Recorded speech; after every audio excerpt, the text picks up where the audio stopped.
Hey tennis fans, I'm Grace Carter and this is Tennis Now presented by Tennis Express. Tennis Express delivering wow customer service.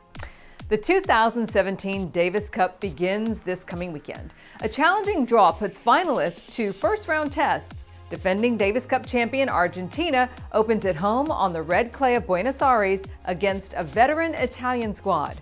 3 reasons why this could get tricky for the champions. Number 1, Argentine Davis Cup hero Juan Martín del Potro is sitting this one out to rest his surgically repaired wrist and train for the upcoming hardcourt season.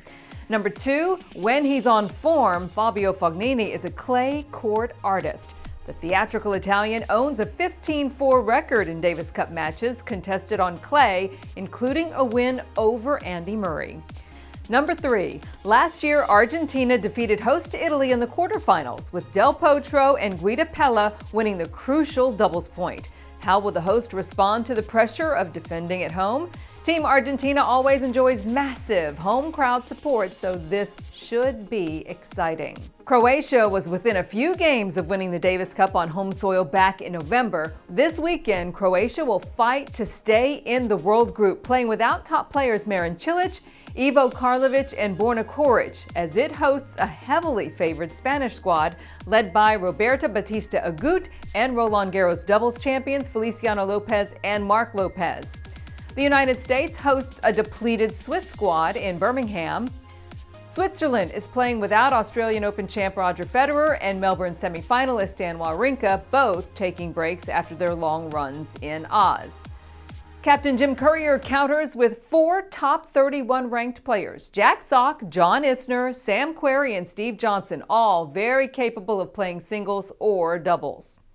Captain Courier says rankings are irrelevant, playing beneath the pressurized spotlight of Davis Cup. No, rankings don't mean anything. Once you get on the court, the ball doesn't care what your ranking is. You got to hit the shots and win the points. So we come in ready to play. We come in ready to fight for every point.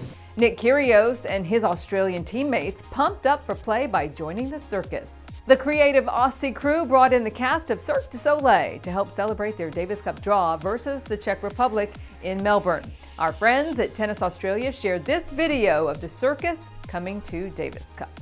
The Swiss Tennis Federation celebrated Roger Federer's 18th Grand Slam championship with this tribute video highlighting the maestro's major moments. It wasn't all praise, though. Former Wimbledon champion Pat Cash called out the Swiss superstar for what he called, quote, legal cheating. Analyzing the final for the BBC, Cash said the medical timeouts Federer took in his Melbourne semi-final win against Dan Wawrinka and championship victory over Rafa Nadal were a form of legal cheating, and he ripped tournament officials for allowing it to happen. It's wrong, wrong, wrong, says Cash. It's cheating and it's being allowed. It is legal cheating, but it's still not right. You can't just stop a marathon if you're tired, Pat Cash goes on to say. I can't stress how bad this tournament has been supervised or looked at by the medical team here in the whole tour. The 35-year-old Federer, who was playing his first tournament after 6 months, says he observed the rules, taking treatment for leg and groin issues, and pointed out he only took a timeout in the semifinal after Stan first took one. Roger Federer says it's perfectly legal. The rules are there. However, he says they should not be abused. Roger goes on to say that he thinks he's led the way for the last 20 years. He thinks being critical is a bit exaggerated. He says he's the last guy to call a medical timeout, so he doesn't know what Pat Cash is talking about.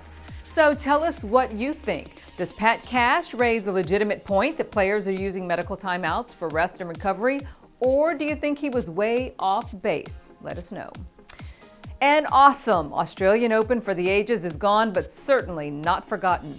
We're celebrating one of the most exciting Grand Slams in recent memory with a tribute to Oz. Tennis Now's Australian Open Review magazine is fresh off the digital press.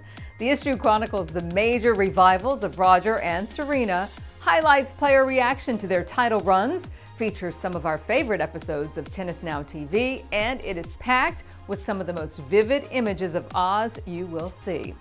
Powered by dozens of cups of coffee, Tennis Now photographer Mark Peterson shot more than 3,900 images in total, including more than 3,500 action shots. Mark has created 3 distinct photo galleries for the magazine that really capture all the magic of Oz. So click the link to the Aussie Open magazine at the top of the Tennis Now homepage or our Facebook page. It's yours free, and then let us know your favorite Australian Open moment. That does it for this time, everybody. I'm Grace Carter. See you next time here on Tennis Now.